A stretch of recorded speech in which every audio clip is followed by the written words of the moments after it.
ನೆನೆಗುದಿಗೆ ಬಿದ್ದಿದ್ದ ನಗರ ಪೊಲೀಸ್ ಠಾಣೆ ಇಂದು ಉದ್ಘಾಟನಾ ಭಾಗ್ಯ. ಯಾದಗಿರಿ ಜಿಲ್ಲಾ ಪೊಲೀಸ್ ಹಾಗೂ ಕರ್ನಾಟಕ ರಾಜ್ಯ ಪೊಲೀಸ್ ನಗರ ಪೊಲೀಸ್ ಠಾಣೆಯ ಕಟ್ಟಡ ಮತ್ತು ವಸತಿ ಹಾಗೂ ಮೂಲಭೂತ ಸೌಕರ್ಯ ನಿಗಮ ಬೆಂಗಳೂರು ಇವರ ಸಂಯುಕ್ತ ಆಶ್ರಯದಲ್ಲಿ ಯಾದಗಿರಿ ನಗರ ಪೊಲೀಸ್ ಠಾಣೆಯ ನೂತನ ಕಟ್ಟಡ ಮತ್ತು ವಸತಿ ಗೃಹಗಳನ್ನು ಕರ್ನಾಟಕ ಸರ್ಕಾರದ ಗೃಹ ಸಚಿವ ಡಾಕ್ಟರ್ ಜಿ ಪರಮೇಶ್ವರ್ ಅವರು ಉದ್ಘಾಟನೆ ಮಾಡಿದರು. ಈ ಸಂದರ್ಭದಲ್ಲಿ ಜಿಲ್ಲಾ ಪೊಲೀಸ್ ಅಧಿಕಾರಿಗಳು, ಯಾದಗಿರಿ ಜಿಲ್ಲಾ ಉಸ್ತುವಾರಿ ಸಚಿವ ಶರಣಬಸಪ್ಪ ಗೌಡ ದರ್ಶನ್ಪುರ್, ಯಾದಗಿರಿ ಮತಕ್ಷೇತ್ರದ ಜನಪ್ರಿಯ ಶಾಸಕರಾದ ಚನ್ನಾರೆಡ್ಡಿ ಪಾಟೀಲ್ ತುನ್ನೂರ್, ಸುರಪುರ ವಿಧಾನಸಭಾ ಕ್ಷೇತ್ರದ ಶಾಸಕ ರಾಜ್ ವೇಣುಗೋಪಾಲ್ ನಾಯಕ್ ಸೇರಿ ಹಲವು ಕಾರ್ಯಕರ್ತರು ಇದ್ದರು.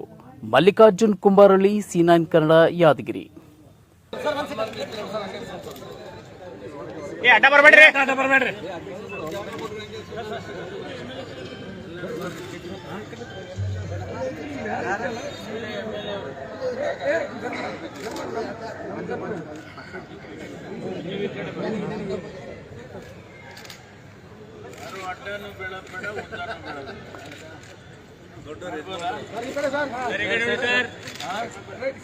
ನಿಮ್ ಕ್ಯಾಮೆರಾ ಸರಿ ಮಾಡ್ಕೊಳ್ರಿ. Okay sir.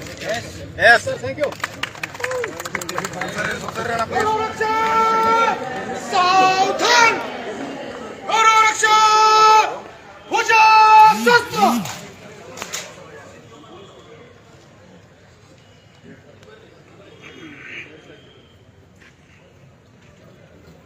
गौरक्षा, वज्र शस्त्र.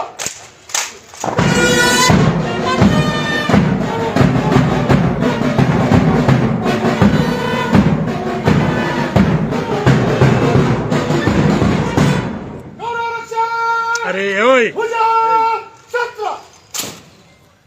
गौरक्षा, शस्त्र.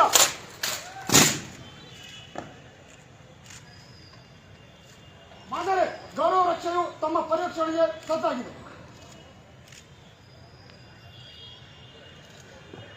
ಗೌರವ ರಕ್ಷಾ, ಭುಜ ಶಸ್ತ್ರ. ಗೌರವ ರಕ್ಷಾ, ವಿಸರ್ಜನೆ.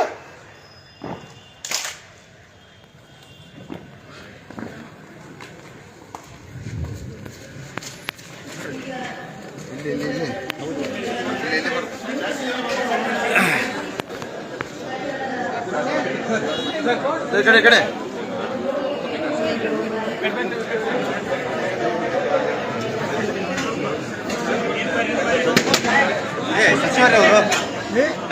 ಸಚಿವರ ಸಾರಿ